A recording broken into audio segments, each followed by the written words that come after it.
Welcome to Homegrown History with Limestone County Archivist Rebecca Davis and longtime Athens, Alabama native Richard Martin.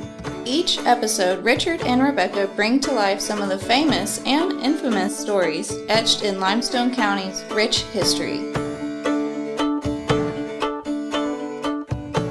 Welcome back to Homegrown History. I'm Rebecca Davis, the archivist at the Limestone County Archives, and I'm here with my co-host, Richard Martin, the oldest one here. That's right. And we're a couple homegrown folks talking about homegrown history in Limestone County. And today we have a special treat.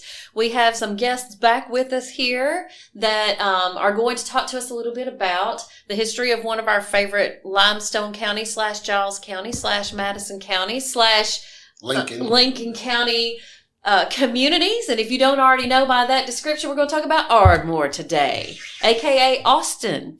And so with us here, if you guys will introduce yourselves, please.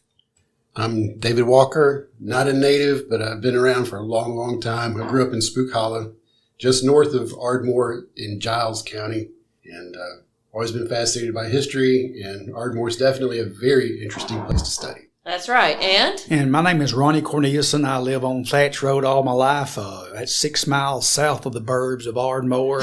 My dad moved up here in 1950 to be an agricultural teacher, so that's when our family got introduced to Ardmore, and we've been up there ever since. All right. Good deal. And we want to talk a little bit about how Ardmore came to be the booming metropolis that it is today, and how and where and who it got its start. So let's get started back at the beginning. So now, I know in our episode about the Trail of Tears, you all called Ardmore the Barrens. Now, if you talk to teenagers back when I was growing up, they used to call it the Barrens too, because they said there was nothing to do other than drive up and down from one end of Main Street to the other. 100,000 miles between Byrite and Windway. That's right. Now, they still kind of cruise the strip in Ardmore, don't they? Or has that kind of been cut out like the square was in Athens? It's kind of been cut out. It's too crowded. Too many people passing through. Yeah, it's very, very busy now. Nobody goes there anymore. It's too crowded. Well, it's too crowded because they got liquor and lottery. That's right. And if y'all don't know, there is more to Ardmore than just where you could go to get liquor and lottery. But we're getting ahead of ourselves. Ronnie, how about you tell us a little bit about, first of all, what your interest is in Ardmore, how come you've been studying the history for some years, and then let's talk a little bit about what you've learned. Like I said, I've done research on the Beeline Highway and why Ardmore. But tell us what the Beeline Highway is. That was the major route in the early 1900s where they were trying to get people from the Great Lakes to the Gulf. And what they call Beeline, it wasn't as straight as an interstate, but it was the quickest route. Was that part of the Better Roads campaign? Yes. Okay. And there was a big political push. Huntsville wanted it, but the route went through northern Limestone County, and Alex Austin, he was a business person, and he was in Elkton, Tennessee at the time. And Alex already had an established business in Elkton. Elkton had the Elk River. And at that time, it was a travelable, they had trade coming up down the river, and it had roads going to it, but it didn't have a railroad. But anyway, when L&N decided to do a new railroad, now Elkmont already had a railroad, okay? Mm-hmm. But you had Aspen Hill, which is a hill. There was a tunnel there. Right. That's right. And they were having trouble. And so they said, look, we're going to get a new, shorter route. And unfortunately, that hurt Elkmont over the years because now they don't have that railroad track. But I'm going to interject with you there. Okay. You might recognize where that railroad went through because there's a trail there. It's called the Richard Martin Rails to Trails, after my one and only co-host right here, Richard Martin. But get on my porch and come up there and we'll talk. That's right. Now, I'm going to brag on Richard a little bit. He was very instrumental in getting that old Elkmont line that had been abandoned turned into Rails to Trails that takes you all the way up to Vito, which we'll have to talk about on another day. But if they had not made the railroad track from Athens through Ardmore up there, then the railroad track would still be going through there. Okay. But during that time, speaking of the train, we are here by the train. You're going to hear it at some point. Alex, that was good timing, wasn't it? Alex Austin moved. He bought some property there in Ardmore on the Tennessee side and Alabama side, and he put a trading post right there. Right. And fortunately, the railroad track was built, and they put a depot up there. So we got a depot, we got a major road, and we got a hotel up there. So the Beeline Highway followed what is now Highway 251, correct? Right. Back in those days, they had 1900s, they had what they call pathfinders. These were the affluent people who had vehicles, and they would drive routes, and people would cater to them, y'all. They would have parties for them, trying to lure these people, and they would go back and report. And this is how this road came about. Luckily Ardmore had the main route. At that time, Huntsville didn't have a main route. So why did they pick Ardmore? Why did they run that main route through The Ardmore? road was already there because of the Trail of Tears, Oh, okay. Right. Elkmont Springs, Woolly Springs. There was already roads there. Okay. And now this is something we talked about in a previous episode as well, is Woolly Springs, because Joel Woolley was the one who found this sulfur spring and established that hotel there, and it became a very popular resort, didn't it? It brought people from miles around. Well, yeah, but it was a nice resort, but the big one was Elkmont Springs and Ardmore. It was a labyrinth. Which is a little confusing. It was Elkmont Springs, but it was in Ardmore. But at the time, it was not in Ardmore. Ardmore was not there. Right. It was just Elkmont Springs. But anyway, the route was already there. So these pathfinders luckily went through Ardmore and went south to Athens, okay? Mm-hmm. And then that's the 31 highway. But in 1958, interstate, that was the biggest bypass of Ardmore, okay? Was I-65. It opened up in 1958, and it bypassed Athens. But luckily, Athens is close enough to the interstate to benefit off the... And unfortunately, Ardmore has not yet decided to go out to the interstate and try to use that part of revenue. But that's another story. But that's how Ardmore got formed. We had some businessmen like Alex Austin. We had the Whites, A.B. White.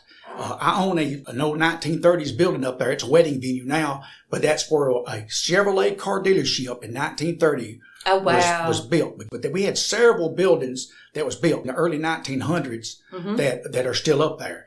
But then toward the 40s and 50s, there was a route from Huntsville to Ardmore, the 53 highway. Sure. But unfortunately, it was developed real late. Now it's a straight route. But right now, Ardmore is surviving on that route. Mm-hmm. If you'll notice the traffic, it's the quickest route from Nashville to Huntsville. But that's kind of how Ardmore was formed. It's the railroad track. And so it's been all about transportation from the beginning. Huh? Roads. So one thing that I always run into, people want to try to say, when was Ardmore founded? Well, it kind of depends on who you ask and what you want to know, right? So tell us about when Austin came, because it was actually named Austin originally, right? Yes, I found a post map. office there? Or Woolly Springs had a post office. Okay. Sand Springs had a post office. Yes. There was community there, y'all. So why did Austin decide, because as we, kind of alluded to in the beginning, the town of Ardmore straddles two states, Alabama and Tennessee. You got Ardmore, and there's actually two towns there, town councils and so on, right? Right. And then it's across 4 counties. What made Alex Austin decide, do you think, to establish a town right there with one foot in one state and one in the other? Well, this is my theory, okay? His original store was at the dead end of 30, what we call right there at the overpass. Okay, so it was on the Alabama side. No, it was on the Tennessee side. Oh, it was on the Tennessee side, okay. It's where the old hardware is now. Okay. But it was where the road was going to intersect. It was the road from Woolly Springs Hotel to Elkmont Springs and the railroad track. He anticipated the railroad coming through at that. He had some inside knowledge. Yeah. One of the major geographical features is the ravine that begins in Ardmore and proceeds northward into Spook Hollow, where I grew up. And that is the most natural slope that a railroad could follow anywhere in the area. It's the very best slope. It's a wonder that they didn't put the railroad in 1850s along that slope. Sure. But Alex Austin, he knew it had to come this way because that's the most logical path. Right. And if you'll notice the railroad going through Ardmore, especially from around Thatch Road north, it's all elevated. Why? It was a swamp. Yes. So if you'll go right there by the high school, if you'll look at the railroad, they're 10 foot above anything. Right. It's very wet there. But it's the railroad track, and the road was already there, a main road. Mm-hmm. And he said, hey, it's a good place. Sure. Yeah. So he came in the early 1900s, and the railroad came through about, 1911? Isn't that right? He was up there around 1910, 1911. The railroad finally got built, I think, 1914, something like that. But and it was called the Lewisburg Cutoff, right? Right. But, he had some political, very, very, very smart man. He's the real deal because he had a nice place up at Elton. He wanted the railroad to go through Elton. Yeah. And he was involved in a lot of meetings up in Tennessee with the railroad companies. Mm-hmm. So he knew, but why would you go buy a piece of swamp and put a trading post? But there was people in that area at the time. They had stores, well, because it was a travel road, stagecoach road. Well, and a lot of those folks that had stores and different businesses up there, you might recognize those names today, wouldn't you? Oh, what were yes. some of those early names? The Whites. Well, the Magnusons were up The there. Magnusons. Yeah, it was Magnuson. Well, yeah. Smiths. Yes, and a lot of the German, around Germantown, and Sure. the names, they're still around. But the oldest building I think we've got up there right now standing is facing the railroad track.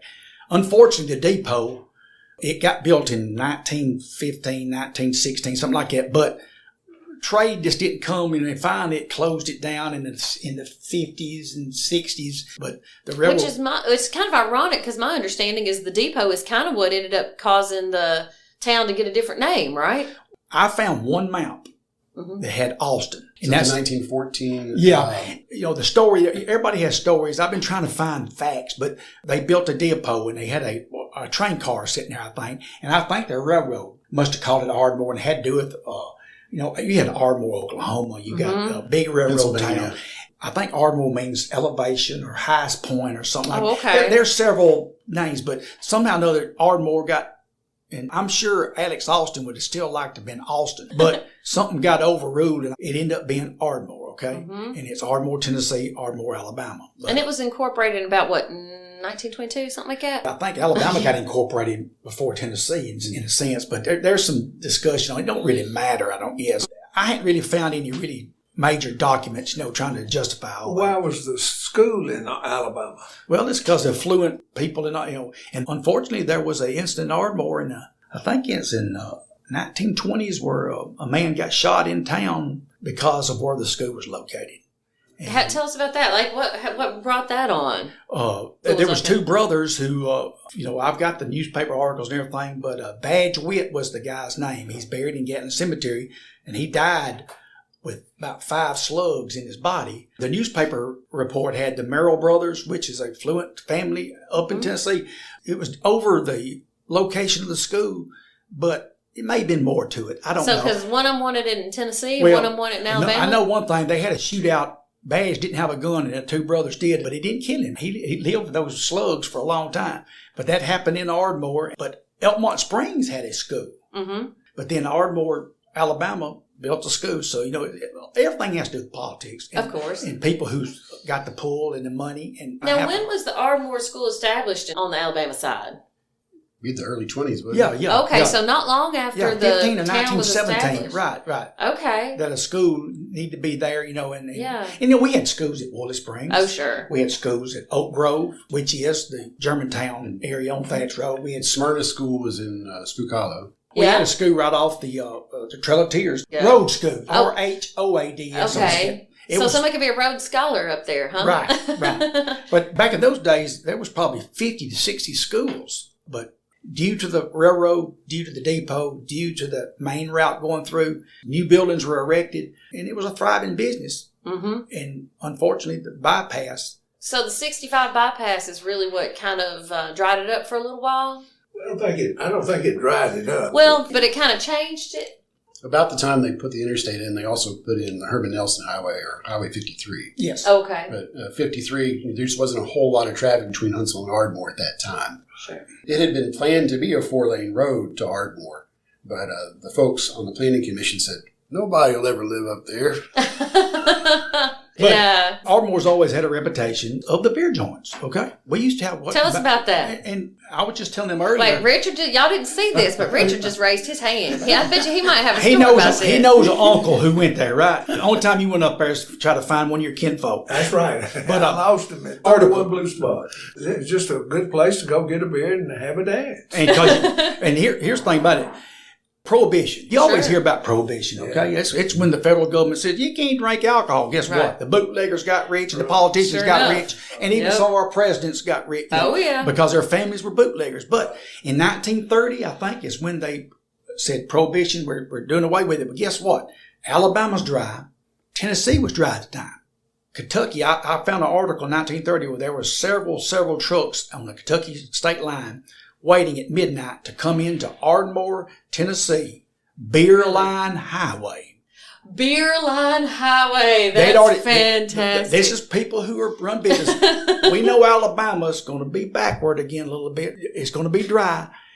everybody from Cullman, Birmingham, were coming to Ardmore in 1930. Oh, well, now I know those Coleman Germans were, because I come from the Coleman Germans. This is a little sideways, but they probably did have to get their beer from Ardmore. When Colonel Coleman established that town, he made the streets extra wide so 2 beer wagons could pass without bumping into each other. So if they weren't going to get it legally, them Coleman Germans had to get it illegally. Bootleggers, they would come up here and load their cars. And guess what? We had a major highway going right to Coleman. Beer line highway. And my assumption, if you're going to drive 4 or 5 hours or 2 hours to come up and get a beer, you're going to fight. And Ardmore got a bad reputation from the 30s on up into the 50s. Because why? Athens wasn't wet at that time. Madison wasn't, Hartselle wasn't wet. People were coming to Ardmore, Tennessee to get the beer. And the bootleggers are coming up there to get the beer back in Alabama. That's fact. And we got a bad reputation. Sin City, wasn't it? 31 Blue Spot used to be called the Bloody Bucket. Okay? Wow. Because, and that's back when they had segregation. They had a place for whites and had a place for black.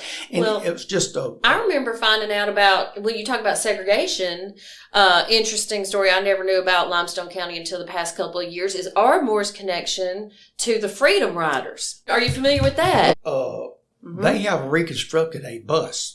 The Freedom Riders back in 1961, that's when they were loading up buses with white and black students, and they were protesting peacefully, but it really got bad. Birmingham was the worst. Yeah. Bull Connor was the sheriff down there, and he locked up a bunch of Lipscomb, I think, Tennessee. They started singing hymns in the jail.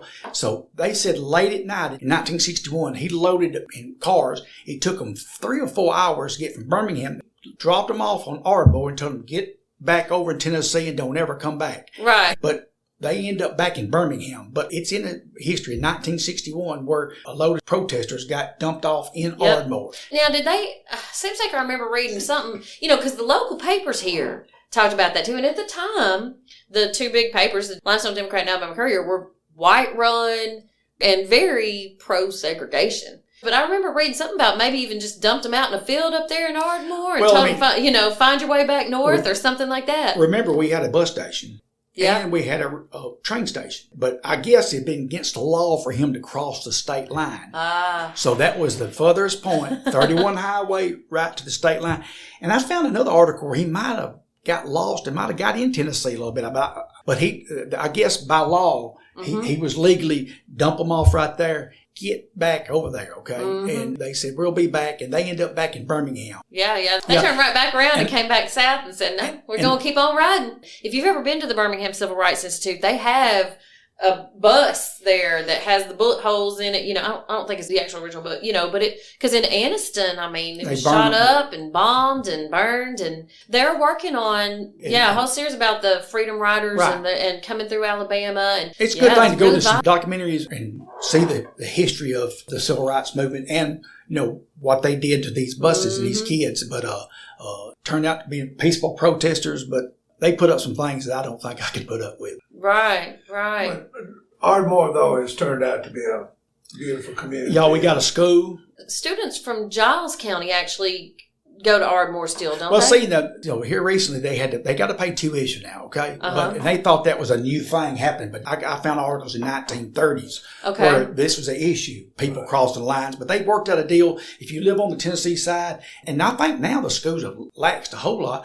I think you can go just about any school you want to if you pay for it. And the tax money that we're putting into their students, they got to pay for it. So and it's worked out pretty good. Okay. Right. So it is a unique situation though, where you've got students from Tennessee who are attending high school in Alabama. Well, see, we call it Ardmore. We don't call it Ardmore, Alabama. Right. Well, and we got the same situation in Madison right now, where you got James Clemens is in Limestone County, and it's a big political tax nightmare. If you deal with one city council, it's bad enough. We got to deal with 2. But they worked out some things. We've had split ups in the police department where we had police on one side. Tell us about y'all's police chief who's gone now, who was chief forever and ever. Tell us about Doc Oliver. Doc Oliver was a unique individual. He was police chief for about 100 years, wasn't he? 1982 was the first year, I think. And everybody knew old Doc, he's doing all white. Old Doc. I forgot about that. You know, I used to work at the paper. We call up there to see what was going on up at Ardmore. Well, he had a pretty thick speech impediment. Right. But don't let that fool you. Oh, Doc. Doc knew his stuff. Yeah. And Doc was very well respected. I mean, you know, I know everybody's got their pros and cons. You know, if you got caught, the Doc You was probably right. didn't like it. But overall, it's worked out pretty good. You know, fortunately, we're not a speed trap like some of these towns. Right. I hope we don't ever get to that point. Right. But it's very, very complicated, very unique town. And it was just developed, like you said, because the route came through Ardmore. Okay? Right. Now, of course, I grew up in the Church of Christ, so we weren't crossing the state lines for, 40s and scratch-offs. But I tell you what we did used to cross the state lines with my grandparents for was cheese. Ardmore Cheese So Company. the Ardmore Cheese Company was still in business when I was a kid. And you talk about smoky cheddar. Oh my goodness. We'd go up there and we'd get some cheese. And do you remember tell me a little bit about the cheese factory. The cheese plant, but it was up there, I think, in the 40s and 50s. Was it called Avalon? Well, it changed names. It was several owners, but the dairy farmers would have their milk buckets out there, and they would pick up the milk buckets, go up there, and we made our own cheese for years and years and years, and it was a award-winning cheese. That was company. good cheese. I But remember. eventually, the dairies, you know, it's kind of like farming now. The big farmers Yeah. rooted out the small farmers. Now you don't have as many dairies, but it stayed open selling cheese that wasn't made in Ardmore. Mhm. Okay. And my mama, you know, before she passed away, every Christmas, she'd make me go up there and buy, you know, cheese for people's gifts. Yep. As long as it had Ardmore cheese on this label. But Right. at that time, it wasn't made in Ardmore. But it's just like a lot of the old factories and stuff. It finally closed down making cheese, but it created a lot of jobs for a lot of people up there. Sure. Yeah, my mom's parents would come from Birmingham to buy cheese. Mm-hmm. I mean, literally, they would drive from Birmingham all the way up to buy cheese at Ardmore. Oh, my grandparents would come up from Decatur and take us up there. So in all your years of living there and studying the history too and learning about your hometown, are there some things that you, maybe one or two tidbits of history or scandalous stories that you just love to tell people about your town? Oh, I see y'all shaking your heads. Some of y'all, maybe y'all don't want to tell me the scandalous stories that involve yourselves, Well, huh? I know there's one. It had to do with a taxi driver in Athens. And Athens has articles. I've seen some articles where people have wrote about it. They killed a guy in a taxi cab. And Yep. the names right now, I don't have my notes in front of me. But they ended up dumping the body down there next to Piney Creek on 251. Yeah, Jerry Barksdale wrote an article about Yes. that. And there's a song written about it. Oh, It yeah. talks about where the grass don't grow. Yes. Because supposedly in that spot where they dumped the guy's body, the grass doesn't grow still to this day. Well, anyway, they ended up in Ardmore, and the Inman guy who witnessed the guy sitting beside him got shot. It was his buddy. Just took a ride with him. Anyway, two guys escaped, just got out of the taxi cab and ran. I think they ended up north somewhere. One of them got killed in a railroad yard up there in a shootout with the security. But anyway, they found the guy in Huntsville that they thought killed the guy. Well, actually, he said it was my buddy who killed him. I got it. Go. I had to look it up. Kirby Cole. Kirby Cole. There's the Ballad of Kirby Cole. But the Ballad of Kirby Cole is a song that was Right. written about this murder. Well, where this he is not was- over, though. But Yeah, the go one on. who they 1921. Right. And the one who they finally got put in jail, he went to trial, and it was a very elaborate, big trial in Limestone County. But anyway, they sentenced to hang, and they had him in a jail cell. They were building the scaffolding right behind his jail cell where he could see it, Yeah. where they were going to hang him. Well, guess what? We got one of these governors who, the day before the hanging, reprieved him. Oh, wow. Yeah. And this guy was going to be a model citizen. I think he ended up out of jail. But I think he ended up either hurting somebody or doing something illegal, and he got put back in jail. And I think he died in jail. But it was a big thing back then. Yeah, I was just reading what Jerry wrote about it a couple years ago. He said that his daddy knew all about this because it was his daddy's first cousin, Junus Inman. Everybody called him June, that ran the taxi. And he asked Kirby to accompany him while he was taking Tom Wilson to the gym, up to the gym. Clement Gin Road. Clement Gin Road, that's exactly right. And all of a sudden, Wilson just shot Kirby Cole in the head and robbed him of 15 cents. Yeah. 15 cents. And then threw his body out the side of the road. Bushes died, never came back.